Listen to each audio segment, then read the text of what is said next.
Iruñeko udalari. Jaun Andre agurgarriak. Gutun honen bidez, Mendillorriko auzoan dagoen plaza publiko bati buruzko kexa helarazi nahi dizuet.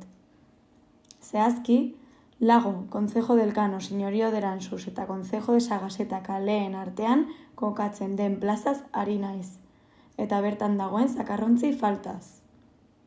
Gaur egun ez dago zakarrontzirik plaza horretan, eta egoera horrek eguneroko bizitzan hainbat eragozpen sortzen ditu. Batez ere, plaza hori modu jarraituen erabiltzen dugun hiritarrontzat, bertako bizilagunontzat. Txakur jabe garen hiritarrok, txakurren hondakinak modu egokian botatzeko, beste plaza edo gune publiko batzuetara joan behar izaten dugu. Izan ere, inguruko beste plazetan zakarrontziak badaude, baina aipatutako gunean ez. Azpimarratu nahiko nuke gainera, lehenago 6 zakarrotzi zeudela plaza horretan bertan. Denborarekin apurtu egin ziren, eta ordutik ez dira berriz jarri edo ordezkatu. Ondorioz, lehen existitzen zen oinarrizko zerbitzu bat galdu egin da.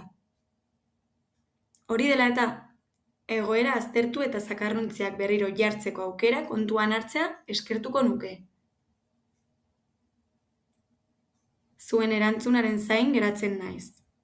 Adeitasunez, Iruñean, urtarrilaren 23an. Marina López Honrubia.